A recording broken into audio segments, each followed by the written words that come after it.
Praise Lord. प्रभु के नाम की स्तुति हो। और फिर से एक बार आपके बीच में प्रभु ने मुझे समय दिया प्रभु का वचन को उठाने के लिए। और प्रभु ने एक बहुत ही अच्छा गहराई का वचन हमारे लिए दिया है, तो हम उसे सुनेंगे। तो आज का मनन का विषय रहेगा कि घमंड ना करना, घमंड ना करना। तो उसके लिए हम एक वचन पढ़ेंगे, याकूब का पत्री, उसका 4 अध्याय और उसका 6 वचन। वह तो और भी अनुग्रह देता है, इस कारण यह लिखा है, परमेश्वर अभिमानियों का विरोध करता है पर दिनों पर अनुग्रह करता है। Praise the Lord. कई बार जीवन जीते समय कई बार जाने अनजाने हमारे जीवन में घमंड की परिस्थिति आ सकती है, लेकिन हमें ये बात समझना है, जैसे पिछले बार हमने संदेश में सुना था कि हमें हर बार परमेश्वर का आश्रय लेकर चलना चाहिए। तो हमें घमंड आने की स्थिति पर प्रभु नहीं आने देता है। लेकिन हमने यहाँ पे देखा कि प्रभु जो है वो घमंडियों का सामना करता है। और बाइबल में कई बार प्रभु हमें प्रकट करता है कि प्रभु घमंडियों से कितना नफरत करता है। एक और वचन हम पढ़ेंगे, नीति वचन, उसका 8 अध्याय, उसका 13 वचन। यहोवा का भय मानना बुराई से भय रखना है, घमंड, अहंकार और बुरी चाल से और उलटफेर की बात से भी मैं भय रखती हूँ। Praise the Lord. प्रियो, हम यहाँ पे देखते हैं कि प्रभु घमंड से कितना नफरत करता है, कितना बैर करता है। इसलिए हमें क्या करना चाहिए? हमें प्रभु में आश्रय करना चाहिए, प्रभु के सामने दीन और नम्र होना चाहिए। तो और एक वचन हम पढ़ेंगे, याकूब का पत्री, अध्याय 4, उसका 10 वचन। प्रभु के सामने दीन बनो तो वह तुम्हें शिरोमणि बनाएगा। आमीन। Praise the Lord. हमें क्या करना है? प्रभु के सामने दीन बनना है। तो सही समय आने पर प्रभु क्या करता है? हमें शिरोमणि बनाता है। लेकिन कई लोगों ने घमंड किया। हम 2-3 लोगों के बारे में आज देखने जा रहे हैं जिन्होंने घमंड किया और प्रभु का क्रोध का सामना उनको करना पड़ा। तो उसके लिए पहला व्यक्ति जो था वो था लूसीफर। उसने पहले घमंड किया, इसलिए हम उसके बारे में थोड़ा देखेंगे। एजेकियल उसका 28 अध्याय और उसका 12 से 17 वचन।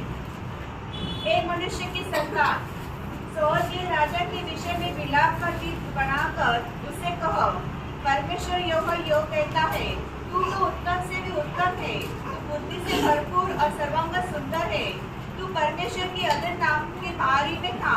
तेरे पास आभूषण, माणिक, पद्मराग, हीरा, फिरोजा, सुलेमान मणि, यशब, नीलमणि, मकरद और लाल सब भांति के मणि और सोने के पहरावे थे।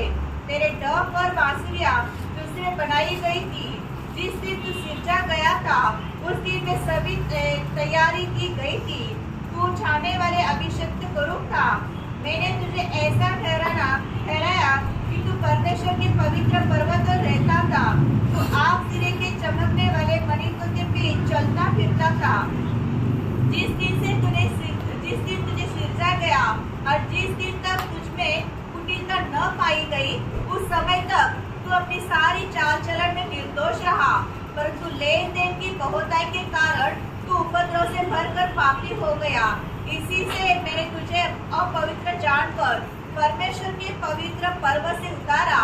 और हे छाने वाले कुरूप, मैंने तुझे आग सरीखे से चमकने वाले मणियों के बीच से नष्ट कर दिया है। सुंदरता के कारण तेरा मन फूल उठा था और वैभव के कारण तेरी बुद्धि बिगड़ गई थी। मैंने तुझे भूमि पर पटका दिया और राजाओं के सामने तुझे रखा कि वे तुझको देखें। 12 वचन में जब हम पढ़ते हैं तो वहाँ पे ये कहता है कि तू तो उत्तम से भी उत्तम है, तू बुद्धि से भरपूर और सर्वांग सुंदर है। मतलब यहाँ पर जब हम लूसीफर के बारे में थोड़ा सा देखते हैं तो क्या पढ़ते हैं कि वो बहुत बुद्धिमान था। और स्वर्ग में मतलब वो जब भी टहलता था, इधर उधर जाता था, तो उसकी बुद्धि का प्रयोग बाकी के स्वर्गदूतों पर करता था। वो बहुत बुद्धिमान था, क्योंकि यहाँ पर नीचे लिखा है कि लेन देन की बहुतायत के कारण तो फूल उठा। वो इतना बुद्धिमान था, तो ऐसा क्या हुआ कि वो गिर गया?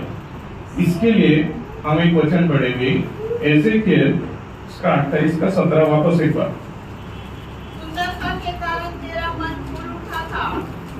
पापों के कारण तेरी बुद्धि बिगड़ गई थी। मैंने तुझे भूमि पर पटक दिया और राजाओं के सामने तुझे रखा कि वे तुझको देखे। उसकी बुद्धि भ्रष्ट हो गई, हमने ऐसे पढ़ा 17 वचन में।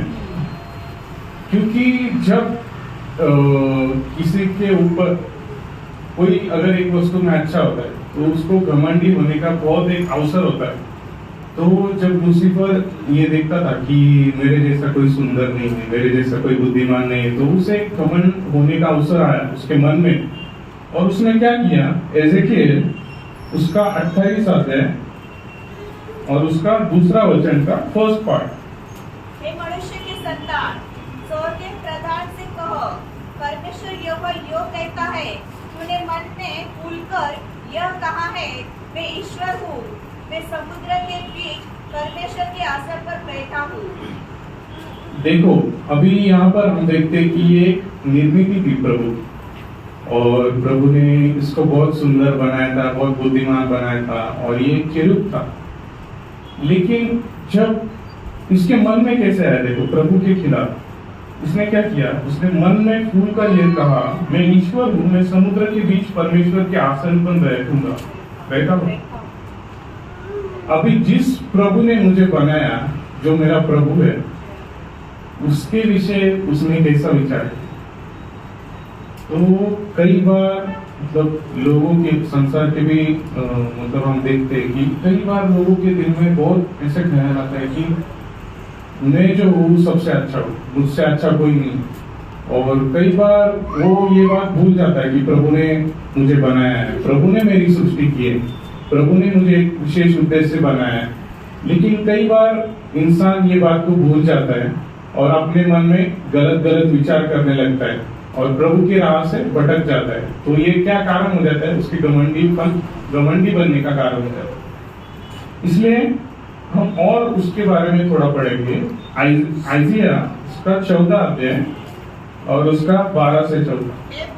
चमकने वाले तारे, तू कैसे आकाश से गिर पड़ा है, तू जो जाति जाति को हरा देता था, तू अब कैसे काट कर भूमि पर गिराया गया है। तू मन में कहता तो था, मैं स्वर्ग पर चढ़ूंगा, मैं अपने सिंहासन को ईश्वर के तारांगण से अधिक ऊंचा करूंगा और उत्तर दिशा को छोड़कर सभा के पर्वत पर विराजूंगा।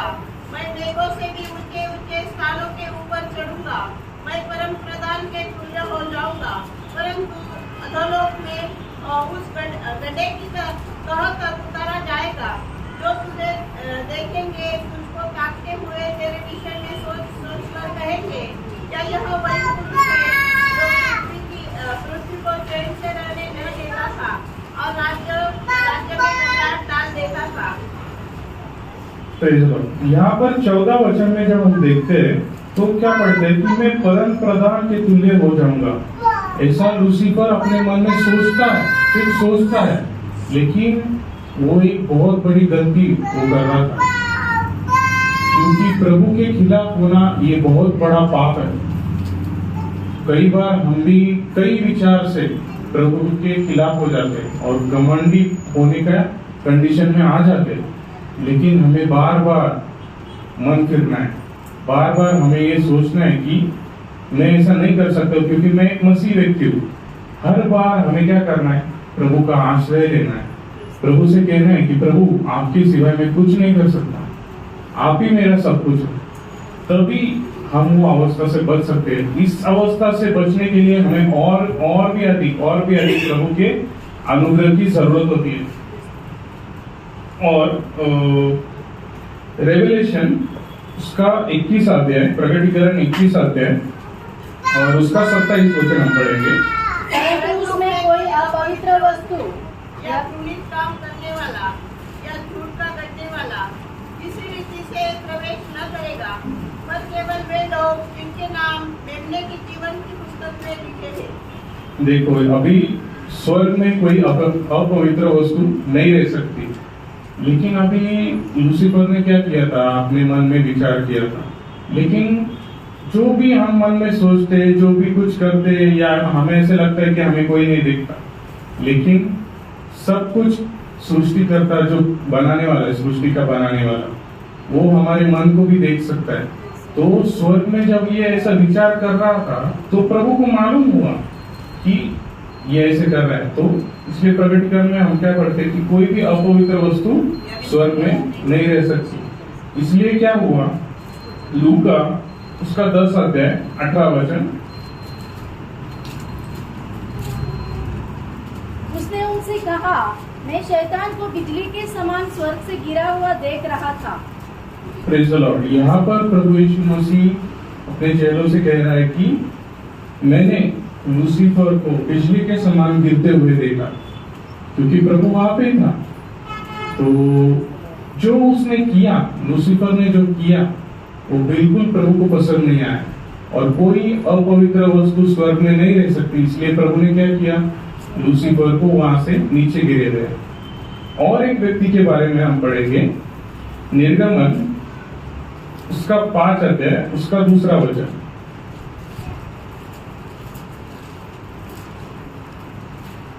तेव्हा फारो म्हणाला, आपण परमेश्वर ज्याचे ऐकून मी इस्रायलास जाऊ द्यावे, मी त्या परमेश्वराला जाणत नाही आणि इस्रायलास काही जाऊ देणार नाही। अभी जब हमने लूसीफर के बारे में देखा तो लूसीफर ने क्या किया, बुद्धि में घमंड किया और वो उसके गिरने का कारण हुआ। अभी यहाँ पर फारो के बारे में हम देखते हैं। फारो एक बहुत शक्तिशाली राजा था अपने समय में। अभी ये दूसरा घमंडी होने का कारण है। पहला था बुद्धि के कारण, दूसरा है अपने शक्ति के कारण। वापस एक बार दूसरा वचन पढ़ेंगे। फिरौन ने कहा, यहोवा कौन है कि मैं उसका वचन मानकर इस्राएलियों को जाने दूं? मैं यहोवा को नहीं जानता और मैं इस्राएलियों को नहीं जाने दूंगा। यहाँ पर एक फारो है, ये राजा है, लेकिन ये क्या कहता है, देखो इसके शब्दों में देखो, मैं नहीं जानता कि ये हुआ कौन है। मतलब उसके शब्दों में हमें ये दिखाई देता है कि वो कितना अपने ताकत पर घमंड कर रहा है। वो कहता है कि मैं नहीं जानता कि ये हुआ कौन है। लेकिन क्या होता है, हम जानते हैं कि फारो उस समय बहुत ही शक्तिशाली राजा था, बहुत ही शक्तिशाली। और जब मूसा और हारून ने, मतलब मूसा और हारून को फारो के पास जब प्रभु ने भेजा था, तो वो इस प्रकार उनको उत्तर देता है कि यहोवा कौन है, मैं उसको नहीं जानता। मतलब जब इंसान के पास शक्ति आ जाती है तो वो क्या करता है कि अपनी शक्ति का इस्तेमाल करके, उसको ऐसा लगता है कि अभी मेरे से शक्तिशाली कोई नहीं, और वो घमंड में गिरने का कारण हो जाता है। पहले अवस्था में हमने देखा कि लूसीफर ने क्या किया, अपनी बुद्धि पर घमंड किया कि मेरी जैसी बुद्धि किसी के पास नहीं, मैं सबसे बुद्धिमान हूं। दूसरे केस में फारो के बारे में हमने देखा कि फारो सोचता है कि मेरे से शक्तिशाली कौन है और यहोवा कौन है। यहोवा भी नीचे आएगा तो भी मैं उससे ये बात नहीं मानूंगा। मूसा और हारून की बात का वो इनकार कर देता है।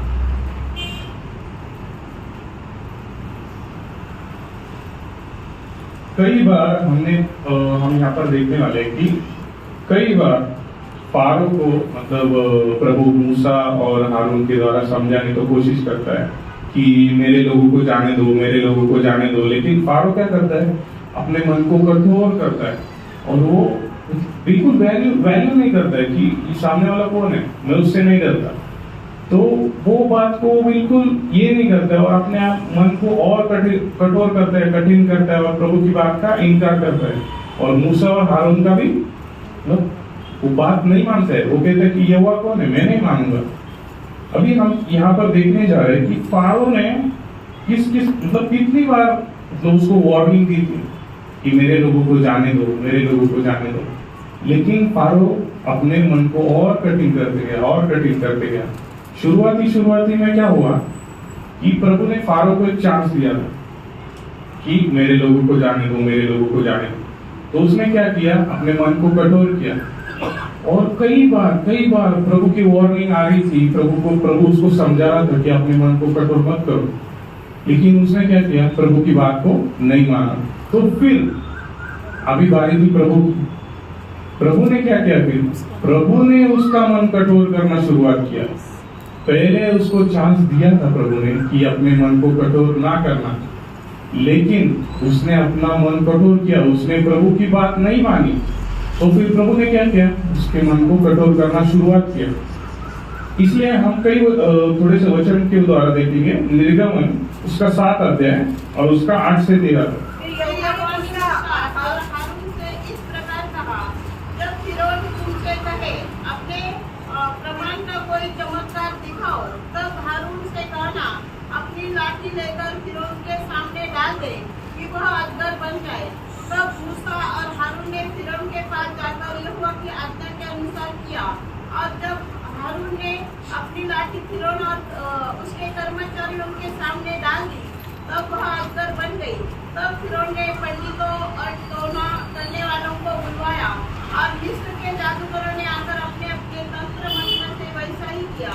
उन्होंने भी अपनी अपनी लाठी को डाल दिया और वे अजगर बन गई। पर हारून की लाठी उनकी लाठियों को निगल गई। परंतु फिरौन का मन और हठीला हो गया और यहोवा के वचन के अनुसार उसने मूसा और हारून की बातों को नहीं माना। Praise the Lord. यहाँ पर 13 अध्याय में 13 वचन में हम देखते हैं कि और यहोवा के वचन के अनुसार उसने मूसा और हारून की बातों को नहीं माना। और एक वचन हम पढ़ेंगे 7 अध्याय उसका 22 वचन, निर्गमन 7 का 22। तब मिस्र के जादूगरों ने भी तंत्र मंत्र से वैसा ही किया, तो भी फिरौन का मन हठीला हो गया और यहोवा के कहने के अनुसार उसने मूसा और हारून की न मानी। तो भी फिरौन का मन हठीला हो गया। उसका 8 अध्याय और उसका 15 वचन। परंतु जब फिरौन ने देखा कि अब आराम मिला है, तब यहोवा के कहने के अनुसार उसने फिर अपने मन को कठोर किया और उसकी न सुनी। जब उसने देखा कि अभी आराम मिल गया, अभी कुछ नहीं, तो उसने क्या किया? वापस अपने मन को कठोर किया। उसका 8 अध्याय उसका 19 वचन। तब जादूगरों ने फिरौन से कहा, यह तो परमेश्वर के हाथ का काम है। तो भी यहोवा के कहने के अनुसार फिरौन का मन कठोर हो गया और उसने मूसा और हारून की बात न मानी। तो भी यहोवा के कहने के अनुसार उसने नहीं किया और अपने मन को कठोर किया। उसका 8 अध्याय का 32 वचन। तब फिरौन ने इस बात में अपने मन को कठोर किया और उन लोगों को जाने न दिया। उसका 9 अध्याय का 7 वचन। और फिरौन ने लोगों को भेजा, पर इस्राएलियों के पशुओं में से एक भी नहीं मरा था। तो भी फिरौन का मन कठोर हो गया और उसने उन लोगों को जाने न दिया। उसका 12 वचन। तब यहोवा ने फिरौन के मन को कठोर कर दिया और जैसा यहोवा ने मूसा से कहा था, उसने उसकी न सुनी। उसका 34-35 वचन। परंतु यह देखकर कि मेंह और ओले और बादल का गरजना बंद हो गया, फिरौन ने अपने कर्मचारियों समेत फिर अपने मन को कठोर करके पाप किया। इस प्रकार फिरौन का मन हठीला होता गया और उसने इस्राएलियों को जाने न दिया, जैसा कि यहोवा ने मूसा के द्वारा कहलाया था। उसका 10 अध्याय उसका 20 वचन। तो भी यहोवा ने फिरौन के मन को कठोर कर दिया। उसका 10 अध्याय उसका 27 वचन। पर यहोवा ने फिरौन का मन हठीला कर दिया। Praise the Lord. अभी हमने कई वचन देखे कि फिरौन का मन हठीला हो गया, हठीला हो गया, हठीला हो गया। लेकिन एक परे से प्रभु फिरौन का जब फिरौन का जब मन जो है वो हठीला हो रहा था, कठोर हो रहा था, तो एक और क्या हो रहा था कि प्रभु चमत्कार पे चमत्कार इस्राएल लोगों को दिखा रहा था और मिस्री लोगों को दिखा रहा था। फिरौन भले ही अपने मन को कठोर कर रहा था, लेकिन कोई और व्यक्ति के लिए प्रभु क्या कर रहा था? उसका चमत्कार दिखाकर उनके मन में विश्वास उत्पन्न कर रहा था कि भले ही फिरौन के जैसे शक्तिशाली राजा भी होगा और वो अगर तुम पर इतना प्रभावशाली है, लेकिन मैं स्वर्ग में विराजमान हूँ। हमारा प्रभु कौन है? राजाओं का राजा। यहाँ पर पृथ्वी पर कोई भी राजा की इतनी ताकत नहीं है कि प्रभु के शब्द से आगे जा सके। अधिकार जो है वो ऊपर से आता है। यहाँ पर ऐसे नहीं कि फारो अपने मन को कठोर कर रहा था, फारो अपने मन को कठोर कर रहा था। उसके पीछे एक रीजन था, उसके पीछे एक कारण था। भले ही वो अपने मन को कठोर कर रहा था और बाद में प्रभु ने उसके मन को कठोर किया, लेकिन क्या हुआ? जब जब वो अपने मन को कठोर कर रहा था, तब तब प्रभु अपना सामर्थशाली हाथ वो इस्राएलियों को दिखा रहा था, मिस्री लोगों को दिखा रहा था कि इस्राएल का परमेश्वर जीवित परमेश्वर है, उसमें वो सब शक्ति है जो राज करने के लिए योग्य है, क्योंकि राज करने के लिए योग्य सिर्फ एक ही व्यक्ति, वो हमारा प्रभु यीशु मसीह। जब इस्राएली लोगों का भी विश्वास तब कमजोर था, क्योंकि फारो उन पर बहुत जुल्म करता था, तो इसलिए क्या हुआ कि प्रभु को उनके मन में विश्वास उत्पन्न करने के लिए कई कार्य करने पड़े, कई चमत्कार करने पड़े। तभी क्या हुआ, जब जब एक एक चमत्कार को वो देखते थे तो क्या होता था कि उनके मन में और विश्वास बढ़ता था, क्योंकि पूरे मिस्र में वो चमत्कार होते थे, लेकिन मिस्र में ऐसे पार्टीशन हो गया था कि जो भी विपत्ति आती थी वो सिर्फ मिस्रियों पर ही आती थी, इस्राएल लोग सुरक्षित थे क्योंकि वो प्रभु में थे, उनका आश्रय प्रभु में। जब जब वो देखते थे कि प्रभु हमारे बीच में कार्य कर रहे हैं, तभी उनका विश्वास और बढ़ते गया, और बढ़ते जाता था, और बढ़ते जाता था। और क्या हुआ कि फारो के भी कई लोग थे कि वो भी देख रहे थे, लेकिन क्या हुआ कि उन्होंने अपना मन कठोर किया, फारो ने भी अपना मन कठोर किया। प्रभु कई बार हमें संधि देता है, कई बार हमें जीवन में संधि देता है, जब भी उद्धार होने के पहले कई बार प्रभु सुसमाचार हम तक पहुंचाता है, लेकिन क्या होता है कि कई बार कई लोग सुसमाचार का इनकार करते हैं। प्रभु उनके पास आकर उनको बोलता है कि बेटे मुझे ग्रहण कर लो, लेकिन तब क्या होता है, वो अवस्था में लोग ग्रहण नहीं करते प्रभु, उनका मन कठोर हो जाता है, उनको प्रभु की बात की कोई वैल्यू नहीं होती कि प्रभु मेरे लिए ये जगत में आया, प्रभु मेरे लिए मरा क्रूस पर मेरे पापों के खातिर। तभी शैतान क्या करता है, जो अविश्वासी है उनके मन को कठोर करता है। उसके लिए हम एक वचन पढ़ेंगे, 2 कोरिन्थी उसका 4 अध्याय और उसका 4 वचन। और उन अविश्वासियों के लिए जिनकी बुद्धि इस संसार की ईश्वर ने अंधी कर दी है, ताकि मसीह जो परमेश्वर का प्रतिरूप है उनके तेजो में सुसमाचार का प्रकाश उन पर न चमके। Praise the Lord. ये संसार का जो सरदार है वो क्या करता है कि अविश्वासियों के मन को अंधा कर देता है, ताकि मसीह के सुसमाचार को वो लोग नहीं सुन सके। कई बार हम लोगों को सुसमाचार सुनाने का प्रयत्न करते, कई बार हम सुसमाचार बताते, लेकिन कई लोग क्या करते हैं कि वो सुनते नहीं, वो सुसमाचार का इनकार कर देते। उनको ऐसा लगता है कि हमें कोई प्रभु की जरूरत नहीं, हम अपने आप से जी सकते हैं। लेकिन वो जो प्रेम का संदेश हम उन लोगों तक पहुंचाते हैं, उन लोगों को वो बात की वैल्यू नहीं होती। क्यों ऐसा होता है? क्योंकि उनमें एक प्रकार का घमंड ही होता है, घमंडी अंतकरण होता है। इस बार इसलिए क्या होता है कि वो लोग सोचते हैं कि हमें अच्छा बुद्धि है, हमें अच्छा शक्ति है, हमारे पास बहुत धन है, तो लोग क्या सोचते हैं कि हमें कोई प्रभु की जरूरत नहीं, हम अपने बलबूते पर जीवन जी सकते हैं। लेकिन वो ये नहीं समझते कि एक दिन मृत्यु आएगा और मृत्यु के बाद हम कुछ नहीं ले जा सकते। क्या होगा कि जब एक व्यक्ति मर जाता है, जब वो व्यक्ति मर जाता है तो उसको प्रभु के सामने, भले अभी वो प्रभु का स्वीकार ना करे, अभी हम उनको बोलते हैं कि प्रभु का स्वीकार करो, प्रभु का स्वीकार करो, प्रभु आपसे बहुत प्रेम करता है, प्रभु आपके लिए ये धरती पर आया, प्रभु ने आपके लिए अपना प्राण दिया, अपना लहू बहाया। लेकिन लोग क्या करते हैं कि सुसमाचार का इनकार कर देते। लेकिन जो लोग इस अवस्था में अभी धरती पर रहते समय जब प्रभु उनको सुसमाचार उन तक पहुंचाता है और वो सुसमाचार को ग्रहण करते हैं, तो क्या होता है, जब हम सुसमाचार को ग्रहण करते तो हम क्या होते हैं, प्रभु के अधीन हो जाते हैं और प्रभु को अपना प्रभु और उद्धारकर्ता स्वीकार करते हैं। और तभी हम क्या करते हैं, प्रभु के अधीन होकर अपना जीवन बिताते हैं। लेकिन जो लोग सुसमाचार का इनकार नहीं करते हैं और अपना जीवन बिताते हैं और मर जाते हैं, तो उनका क्या होता है, जब भी वो मरेंगे तो एक दिन ऐसा आने वाला है कि प्रभु यीशु मसीह वो सिंहासन पर विराजमान होकर न्याय करने वाला है।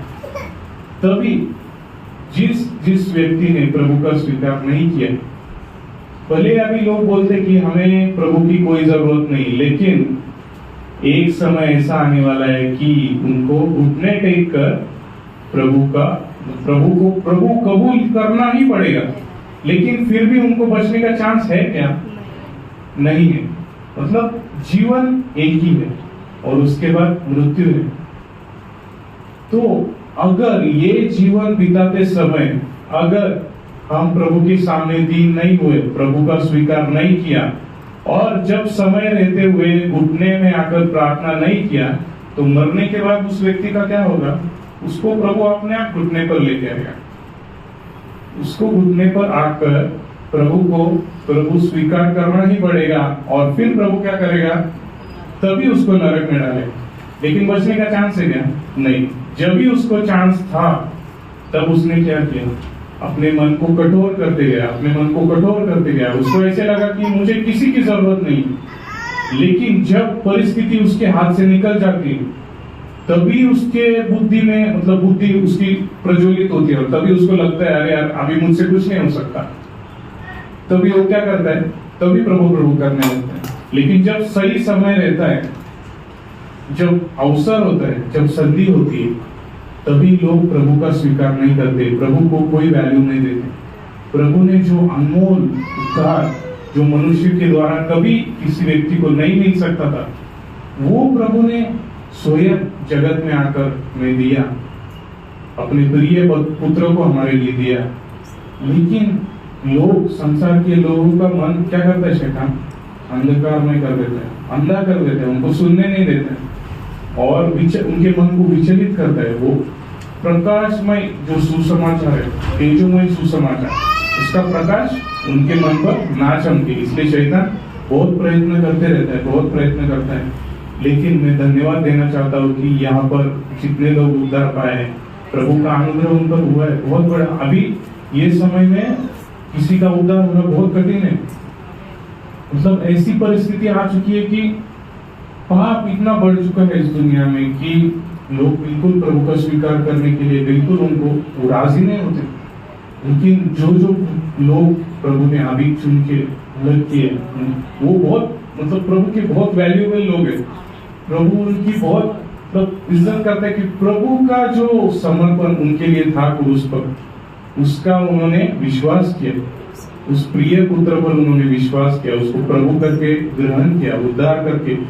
मतलब अपने माँ बाप अगर अपने को एक बात बोलते हैं और एक उनका लड़का जो उनकी बात नहीं सुनता है, तो वो माँ बाप को बहुत दुख होता है कि मैंने इसे जन्म दिया और मैं इसके लिए हर एक बात जो करता हूँ कि उसके लिए जो नेसेसरी है, उसके लिए जो भी चाहिए, वो सब मैं इसके लिए करता हूँ, लेकिन फिर भी वो मेरी बात नहीं सुनता है। तो वो अपने माँ बाप के दिल में बहुत दुख होता है कि ये मेरा प्रिय पुत्र मेरी बात नहीं सुनता है। इससे प्रियो, प्रभु ने जब मनुष्य की सृष्टि की और प्रभु ने जब देखा कि मैंने इतने प्यार से मनुष्य को बनाया था, लेकिन मनुष्य ने क्या किया?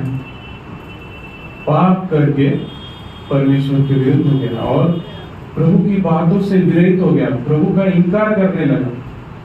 वो बात को जब प्रभु देखता है तो उसको बहुत दुख होता है, जैसे एक माता पिता को दुख होता है कि अपना पुत्र अपनी बात नहीं मानता है। अभी भी हमारा पिता जब स्वर्ग से देखता है तो उसे अभी भी दुख होता है कि मैंने अपने प्रिय पुत्रों को इनके लिए भेजा, लेकिन ये लोग क्या कर रहे हैं कि अपने मन को और भी कठोर कर रहे हैं। मैंने जो इनके लिए किया वो बात को ये बिल्कुल इज्जत नहीं करते, वो एक डिसरिस्पेक्ट हो गया। जिसने हमारी सृष्टि की उसमें इतनी ताकत है कि वो एक सेकंड में जो लोग उसका स्वीकार नहीं करते उनका एक सेकंड में नाश कर सकता है। मतलब मैंने एक बार सुना था एक प्रभु के दास ने कि कई बार लोगों के घर में एक फोटो रहता है प्रभु यीशु मसीह का चरवाहा के रूप में, और वो भेड़ को लिए हुए रहता है। मतलब लोगों को लगता है कि प्रभु मतलब he is very loving, Prabhu God is love, मतलब प्रभु बहुत प्रेमी है। कई लोगों के मन में वही बात बैठी है कि प्रभु बहुत प्रेमी है, yes he is loving, but क्या है कि प्रभु प्रेम है, प्रभु प्रेम है। हम वो फोटो में मतलब रोमन कैथलिक लोगों के घर में फोटो रहता है कि प्रभु यीशु मसीह का है क्या, और उसके सब चरवाहा वो ऐसे एक लकड़ी लेके और एक भेड़ उसके कंधे पर होता है, वो लोगों को वही लगता है।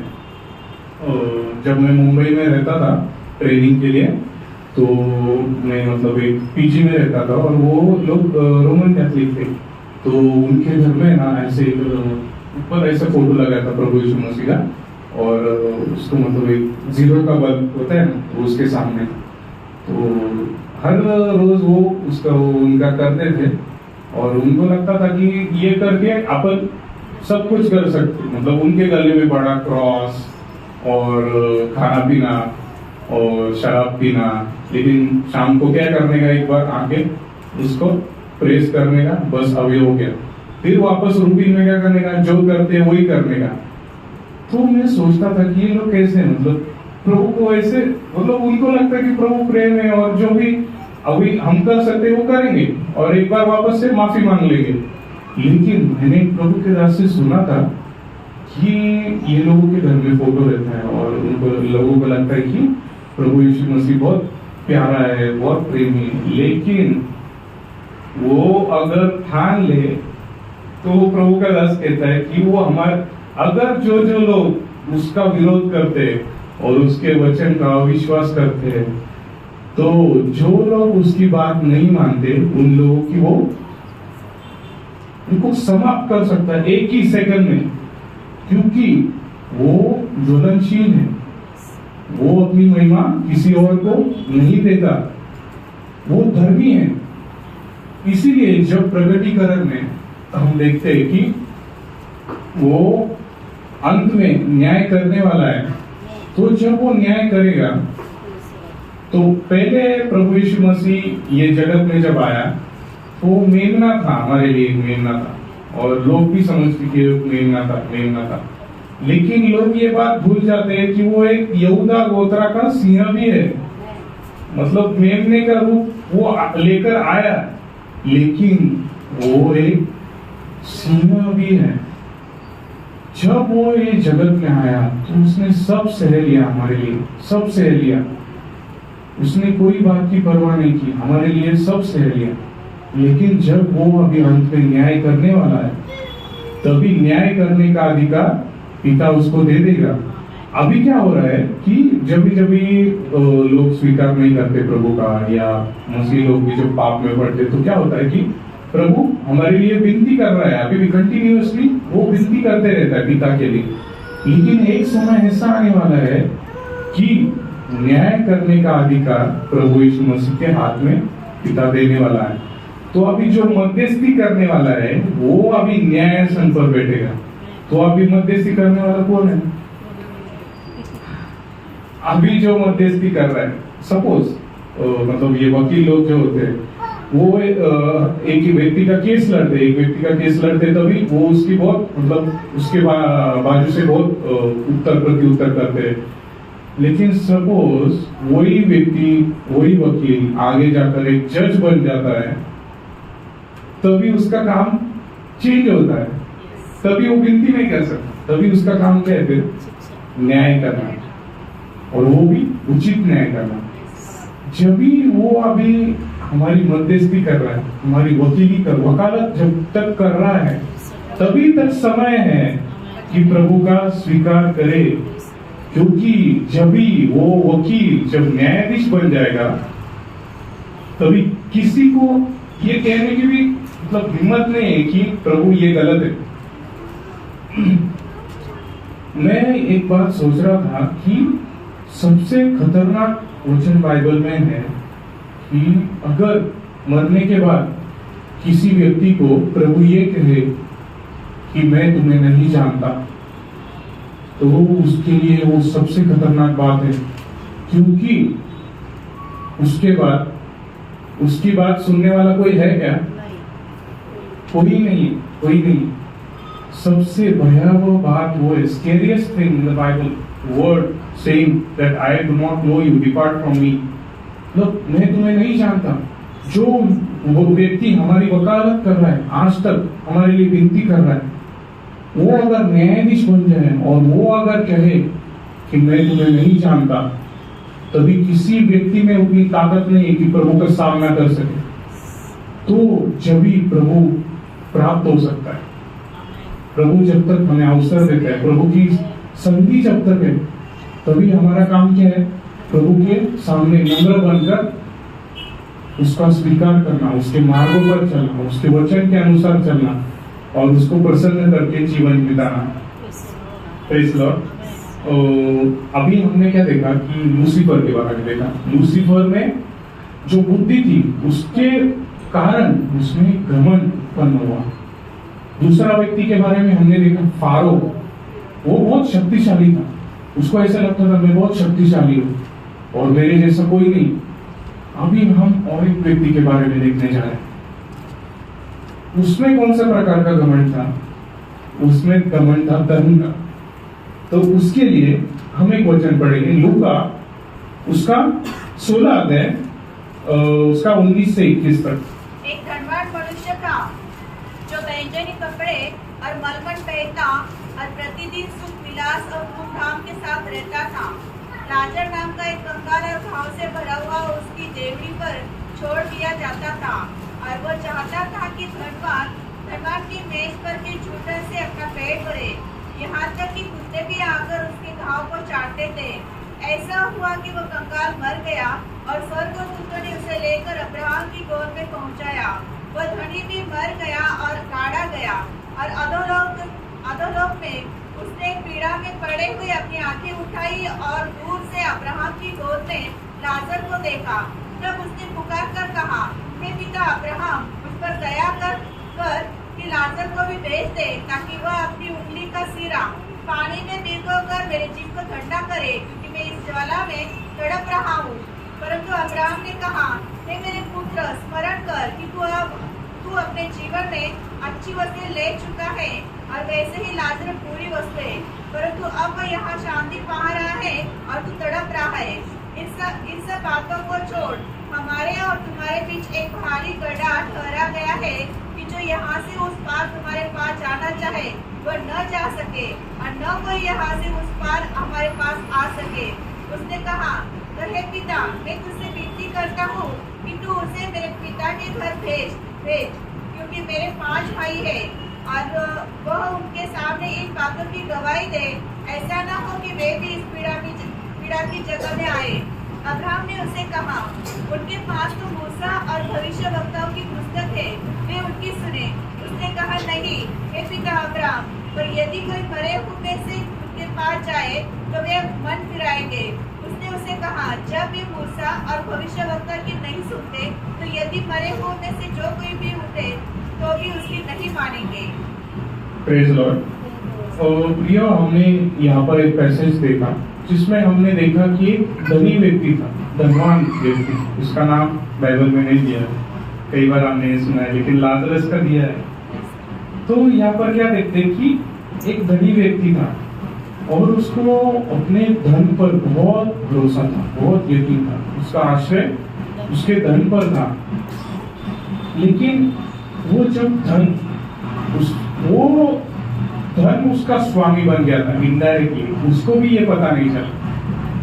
प्रभु भी हमें अगर धन देता है तो हमें उसे गुलाम बना के रखना चाहिए, वो प्रभु की महिमा के लिए उपयोग में आना चाहिए।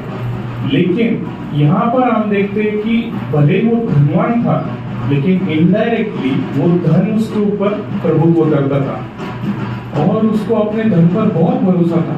लेकिन प्रभु का वचन क्या कहता है? मत्ती उसका 6 अध्याय उसका 24 वचन, कोई मनुष्य तो स्वामियों की सेवा नहीं कर सकता, क्योंकि वह एक से रहे और दूसरे से प्रेम रखेगा, या एक से मिला रहेगा या दूसरे को तुच्छ जानेगा। कि परमेश्वर और धन दोनों की सेवा नहीं कर सकते। यहाँ मनुष्य दो स्वामियों की सेवा नहीं कर सकता।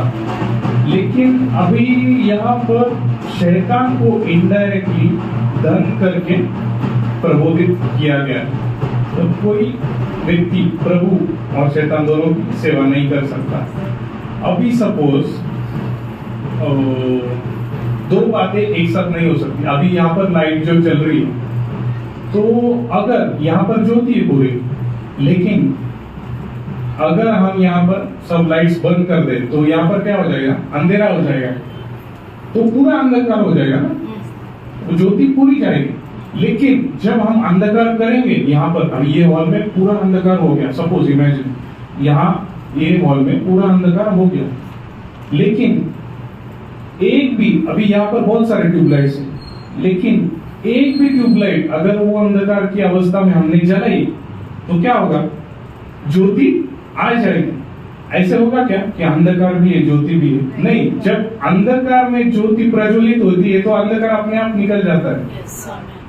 जब हमारा जीवन अंधकार में था और प्रभु ने हमारे हृदय में अपना वचन जब प्रज्वलित किया, अपना आत्मा हमें दी, तो अंधकार हमारे जीवन से चला गया।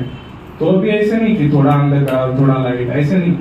अगर लाइट आया तो अंधकार होने की बिल्कुल संभावना नहीं, क्योंकि लाइट एक ही काफी हो पूरे अंधकार को भगाने के लिए। उस प्रकार वचन हमारे जीवन में इतना प्रज्वलित हुआ, उसीलिए हमारा उद्धार हुआ। और जब हमने वो वचन का स्वीकार किया, प्रभु को अपना प्रभु और उद्धारकर्ता स्वीकार किया, तभी हमारे मन में क्या हुआ? वो लाइट प्रज्वलित हुआ। और वो ऐसे एक ट्यूबलाइट ऐसे है कि एक ट्यूबलाइट, एक बल्ब या एक जीरो का बल्ब नहीं, वो बहुत ही तेजोमय प्रकाश है जिसके सामने कोई ताकत टिक नहीं सकती। पहला यूहन्ना 4:4 क्या कहता है? हे बालकों, तुम परमेश्वर के हो और तुमने उन पर जय पाई है, क्योंकि जो तुम में है वह उससे जो संसार में है बड़ा है। हमें ये मेरा बहुत फेवरेट वचन है, जो तुमने है उससे बड़ा मुझ में है। तो यहाँ पर हम ये धनी व्यक्ति के बारे में देखते हैं। धन होना कोई बुरी बात है ऐसा नहीं, लेकिन प्रभु ने वो धन मुझे दिया है, इस बात का समझ रखते हुए वो धन का उपयोग करना। ये धनी व्यक्ति अब्राहम का एक पुत्र था, जैसे लाजरस भी अब्राहम का एक पुत्र था, जैसे ये धनी व्यक्ति भी अब्राहम का एक पुत्र था। लेकिन फिर गलती क्या हुई? इसने जो करना चाहिए था, जो नहीं, वो नहीं किया उसने, और जो नहीं करना चाहिए था वो उसने किया। उसने क्या किया? उसके पास धन था, ठीक है, उसके पास धन था, लेकिन उसका कर्तव्य ये था कि जो वचन उसको मिला है, भविष्यवक्ताओं की किताब हम देखते हैं कि आदुलोक में उसको बताया जाता है, क्या उसने वो नहीं माना? नहीं माना, उसने वो नहीं माना। उसके पास धन था, ठीक है, प्रभु ने उसको धन दिया था, प्रभु ने उसके सामने एक लाजरस को भी रखा था, लेकिन वो अपने कर्तव्य को भूल गया। उसने वचन का पालन तो नहीं किया, लेकिन जो करने के लिए प्रभु ने उसके सामने एक उपाय रखा था कि ठीक है, अगर तू ये नहीं, तो ये तो भी प्रभु की एक अपेक्षा थी कि लाजरस को भी ये कर सकता, उसके लिए लाजरस को उसके दरवाजे के सामने रखा था। लेकिन ना उसने प्रभु के वचन का रिस्पेक्ट किया, उसका इनकार नहीं किया, प्रभु को तुच्छ जाना, उसने धन का उपयोग अपने सुख विलास के लिए किया। दूसरी बात, उसने क्या किया? जो व्यक्ति को, मतलब जो व्यक्ति की सेवा करने के लिए प्रभु ने उसके दरवाजे के सामने रखा था, वो भी करते हुए वो भूल गया। धन जब आता है तो वो इंसान की बुद्धि को भ्रष्ट कर देता है। कोई भी व्यक्ति हम ये दुनिया में देखते हैं कि अभी उसके पास बहुत सारा धन है, तो उसको ऐसे नहीं लगता कि अभी बस हो गया, अभी नाउ आई एम सेटिस्फाइड। उसको ऐसे नहीं, उसको ऐसे लगता है कि नहीं, अभी और चाहिए और चाहिए और चाहिए, और उसको रात में नींद भी नहीं आती, क्योंकि वो वही विचार में रहता है कि और कैसे प्रॉफिट कमाओ, और कैसे प्रॉफिट कमाओ।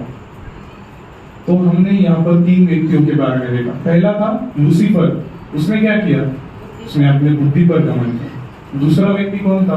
फारो, तो उसने अपनी शक्ति पर घमंड किया। तीसरा व्यक्ति, अभी इसका नाम नहीं दिया, लेकिन धनवान व्यक्ति, उसने क्या किया? अपने धन पर भरोसा किया। तो ये 3 प्रकार के मुख्य घमंड हम जब देखते हैं कि ये अगर इंसान के अंदर आ जाए तो इंसान प्रभु का विरोधी हो जाता है। पहले वचन में हमने क्या पढ़ा था? याकूब का पत्री, उसका 4 और उसका 6 वचन। और भी अनुग्रह देता है, इस कारण यह लिखा है, परमेश्वर अभिमानियों का विरोध करता है पर दीनों पर अनुग्रह करता है। Praise the Lord. यहाँ पर हमने अभी 3 व्यक्तियों के बारे में देखा कि उन्होंने अलग अलग प्रकार का घमंड किया और प्रभु से बलवा कर बैठे, प्रभु के खिलाफ पाप कर बैठे। अभी हम एक व्यक्ति के बारे में देखने जा रहे हैं कि वो घमंड में गिर सकता था, लेकिन प्रभु ने उसे बचाया। 2 कोरिन्थी इसका 12 अध्याय 7 से 10। इसलिए कि मैं प्रकाशनों के बहुत ऐसे फूल न जाऊं, मेरे शरीर में कांटा चुभाया गया, अर्थात शैतान का एक फूल कि मुझे गुस्से मारे, ताकि मैं फूल न जाऊं। इसके विषय में मैंने प्रभु से 3 बार विनती की कि मुझसे ये दूर हो जाए, पर उसने मुझसे कहा, मेरा अनुग्रह तेरे लिए बहुत है, क्योंकि मेरी सामर्थ निर्बलता में सिद्ध होती है। Praise the Lord. अभी ये व्यक्ति बहुत खतरनाक प्रकार से घमंड में गिरने वाला था, लेकिन प्रभु के अनुग्रह की दृष्टि उस पर हुई। नहीं तो हमें भी वो प्रकाश नहीं मिलता था। जो मंडली का प्रकाश था वो किसे मिला था? पौलुस को मिला था। लेकिन अगर वो घमंडी हो जाता तो प्रभु को आदि में अंत जानने वाले प्रभु को मालूम नहीं, इसलिए क्या किया? प्रभु ने कांटा उसके जीवन में रखा था। अभी प्रभु क्या करता है? अभी उसके चुने हुए लोग जो होते तो उनमें घमंड आ सकता है, कभी भी कई प्रकार के घमंड अभी हमने देखे। अब ये जो घमंड था वो आत्मिक घमंड उसको आ सकता था कि उसको इतना प्रकाशन था, उसको इतना प्रकाशन दिया था प्रभु ने कि वो कभी भी फूल सकता था। और अगर वो फूल जाता था तो क्या होता था? प्रभु के खिलाफ घमंड कर बैठता था, और प्रभु के खिलाफ जो घमंड करता है उसका प्रभु सामना करता है। अभी ये व्यक्ति प्रभु के बहुत उपयोग में आने वाले, ये प्रभु को मालूम था। और अगर ये मेरे खिलाफ हो गया तो जो कार्य आगे होने वाला है मंडली के बनाने के लिए वो स्टॉप हो जाएगा। इसलिए प्रभु ने क्या किया?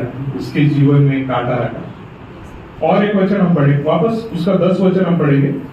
इस कारण मैं मसीह के लिए निर्बलताओं में और निंदाओं में और दरिद्रता में और उपद्रवों में और संकटों में प्रसन्न हूँ, क्योंकि जब मैं निर्बल होता हूँ तभी बलवंत होता हूँ। Praise the Lord. अभी जब मैं निर्बल होता हूँ तभी मैं बलवंत होता हूँ, ऐसा पौलुस कह रहा है। जब भी मैं निर्बल होता हूँ तभी मैं बलवंत होता हूँ। अभी ये कैसा वचन? जब भी मैं निर्बल होता हूँ मैं बलवंत होता हूँ, क्योंकि जब भी वो निर्बलता की अवस्था में हम चाहते हैं तब क्या होता है? चरवाहा हमारे सबसे समीप रहता है। जब भी भेड़ के पास अपना चरवाहा रहता है तभी वो सबसे सेफेस्ट प्लेस में रहता है। मतलब वो उसको कोई बात की चिंता नहीं होता है, और वो बहुत बलवंत महसूस करता है, बहुत शक्तिशाली महसूस करता है, क्योंकि मेरा चरवाहा मेरे साथ है।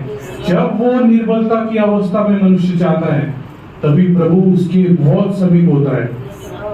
और प्रभु क्या करता है प्रियो? घमंड ना आने के लिए प्रभु को मालूम है, आदि में अंत जाने वाले प्रभु को मालूम है, अगर ये मेरे चुने हुए बेटे में अगर घमंड आ गया तो मुझे इसका सामना करना पड़ेगा। तो इसलिए प्रभु क्या करता है? प्रभु उसका प्रबंध पहले से ही करके रखता है। जैसे यहाँ पर हमने देखा कि पौलुस के जीवन में प्रभु ने कांटा रखा, क्योंकि अगर वो घमंडी हो जाता तो जो कार्य महिमा क्या प्रभु के लिए करना था वो उसके जीवन में नहीं होता था।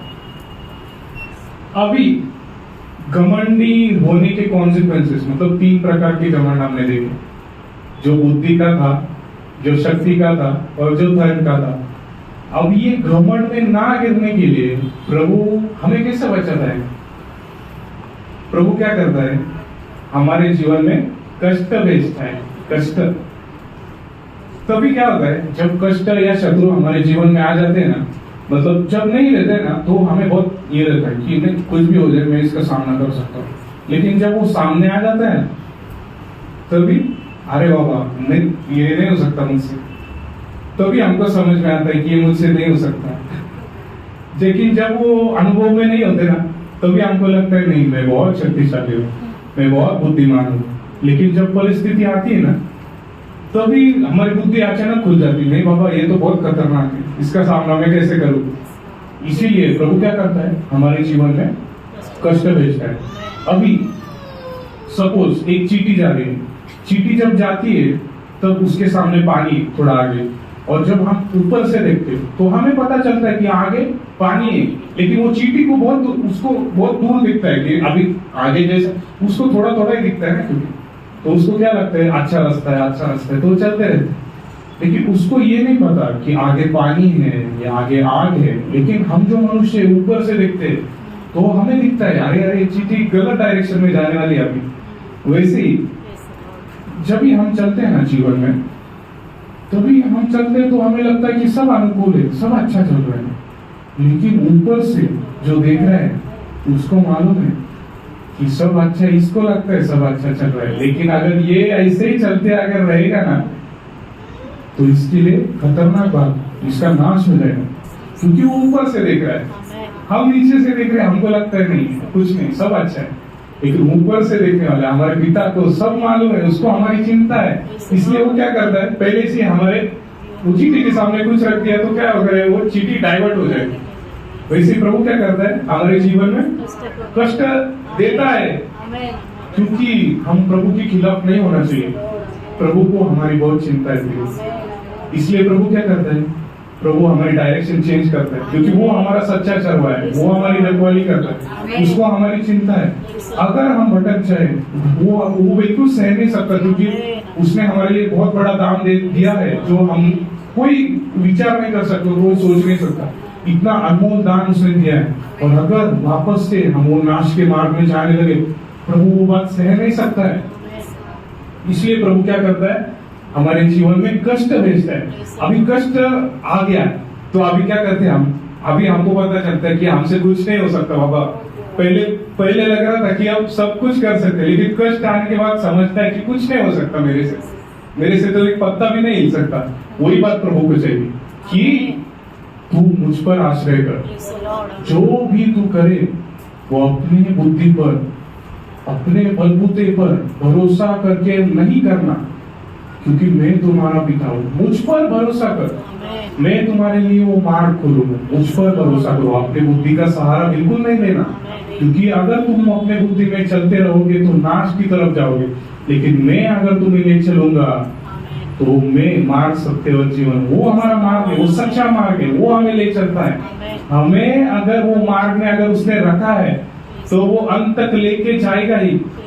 हमें क्या करना है, सिर्फ प्रभु के अधीन होकर वो मार्ग में चलते रहना है और पीछे नहीं हटना, पीछे बिल्कुल नहीं घूमना है। जो मार्ग में प्रभु ने हमें रखा है वो मार्ग में हमारा कर्तव्य है कि हम चलते रहे। मैं उस दौड़ को पूरी करूं और वो मुकुट को पाऊं, कोई बोल उसकी इच्छा, वही हमारी भी इच्छा होनी चाहिए कि जिस मार्ग में प्रभु ने हमें रखा है उस मार्ग में हमें नम्रता से, दीनता से प्रभु के अधीन होकर प्रभु का सहारा लेकर चलना चाहिए। जैसे हानोक प्रभु के साथ साथ चला, जैसे नूह प्रभु के साथ साथ चला, वैसे ही प्रियो इस जीवन में भी हमें प्रभु का सहारा लेकर चलना है। क्योंकि अगर हम अकेले ये जीवन में निकल पड़ेंगे वो रास्ते पर, तो शिकार करने के लिए शैतान वो रास्ते में है और हमें वो कभी भी फाड़ खा सकता है। इसलिए हमें क्या करना है, जिस मार्ग पर प्रभु हमको ले चल रहा है उस पे नम्रता से, दीनता से प्रभु का आश्रय लेकर हमें वो मार्ग में चलना है। तो क्या हो रहा है, घमंडी ना होने के लिए प्रभु क्या करता है, हमारे जीवन में कष्ट भेजता है। तब हमारी बुद्धि खुल जाती है, हमारे हम आपे में आ जाते हैं। वैसे वो हमारे आपे में हम जाते हैं, कष्ट जब आता है तब हमारे आपे में हम आते हैं, तो हमें समझता है कि हमसे कुछ नहीं हो सकता। तब हम क्या अनुभव करते हैं? प्रभु का सामर्थ्यशाली हाथ। जब कष्ट में हम जाते हैं तब हमारी बुद्धि खुल जाती है कि मुझसे कुछ नहीं हो सकता। तभी प्रभु अपने सामर्थ्यशाली हाथ के द्वारा अपना अद्भुत कार्य दिखाता है और हमें दिखाता है कि बेटा तुम्हें कोई बात करने की जरूरत ही नहीं, बिल्कुल, क्योंकि मैं तुम्हारे साथ। जो भी करना है वो मैं करूंगा, तुम नहीं करना, मैं करूंगा। इस्राएल लोगों को प्रभु बोलता था कि तुम सिर्फ जाके खड़े रहो। इस्राएल लोग बिल्कुल नहीं लड़े, प्रभु लड़ता था।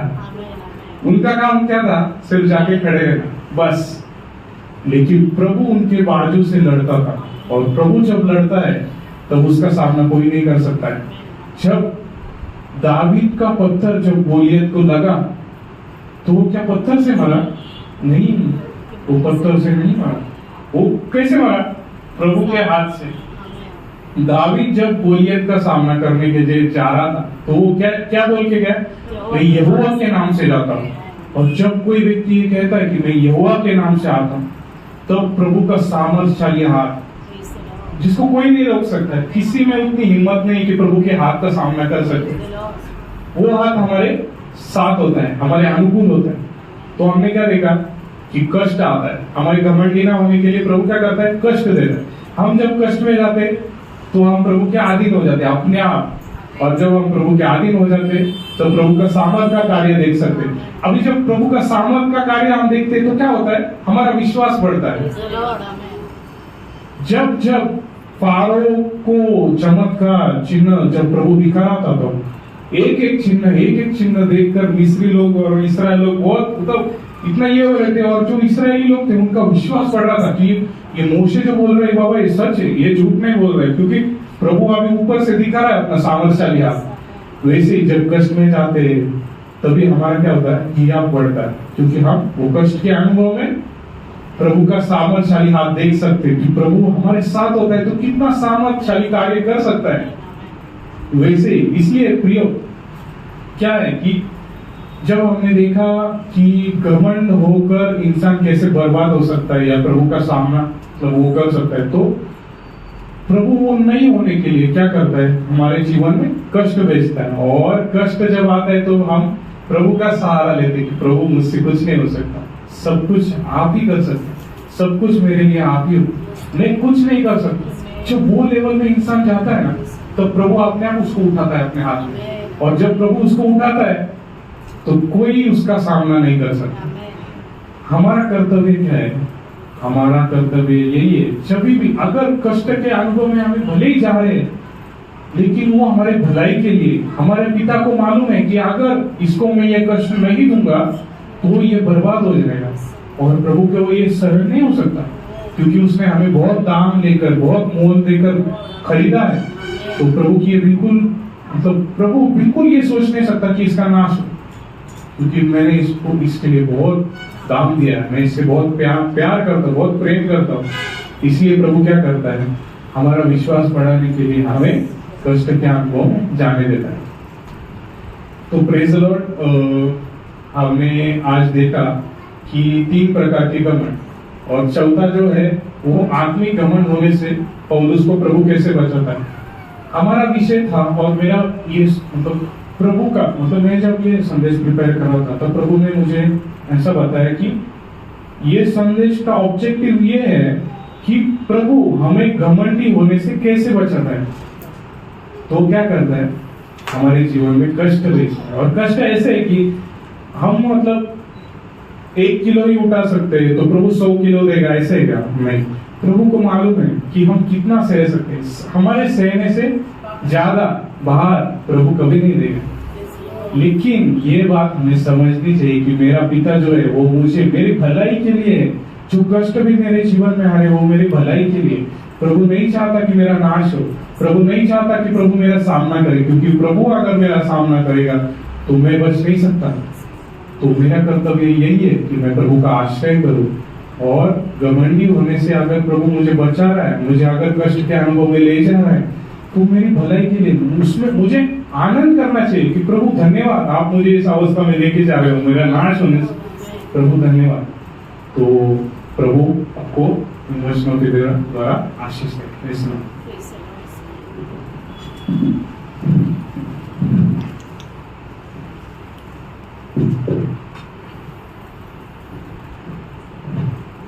Praise the Lord. कितना लोगों को आशीष मिला? बहुत पवित्र आत्मा बहुत गहरे से हमसे बातचीत किया है। प्रभु हमको बहुत प्रेम करता है और उसका प्रेम का प्रमाण ये है कि वो हमारे जीवन में क्या करता है, अवसर देता है वचन को सुनने के लिए, समझने के लिए। और सबसे खास बात जो भाई ने भी बताया कि प्रभु हमको उस विनाश से बचाना चाहता है। एक बार दाऊद ने से कहा कि शत्रु के हाथ में गिरने से परमेश्वर के हाथ में गिरना अच्छा है, क्योंकि परमेश्वर रहम करेगा, लेकिन शत्रु रहम करेगा क्या? नहीं, वो तो एकदम कुचल के नाश कर देगा। क्योंकि उसकी बात ये बोले, चोर आता है चोरी करने के लिए, घात करने के लिए, नाश करने के लिए। लेकिन प्रभु यीशु मसीह कहते हैं मैं जीवन और बहुतायत का जीवन देने के आया। आपको मालूम है यिर्मयाह का 11:29 है ना, परमेश्वर की सब योजना हमारे भलाई की। तो जब भी वचन हमको सुनने को मिलता है उस वक्त हम हृदय को कठिन नहीं करना चाहिए। इब्रानी को 4:7 में लिखा है। एक बात हमेशा ध्यान में रखने का कि परमेश्वर जब हमको उसके वचन से बताते तो हमारा अगर हृदय हम कठिन करते तो उसका जो ऑपोजिट जो भाग है परमेश्वर का क्रोध क्या होता है, हाँ, जमा होते रहता है, ये कभी भी नहीं भूलेगा। और वो कहाँ तक जाएगा ये हमको नहीं मालूम, क्योंकि नीति सूत्र का 29 का 1 में लिखा है, जो बार बार उसको बताने के बाद उसको क्या करता है, वचन को तुच्छ करता है, तो उसका अंत कैसा हो जाता, अचानक हो जाता है। हम लोग भी सोचते हैं मेरी आदमी का ऐसा क्यों हो गया, है ना।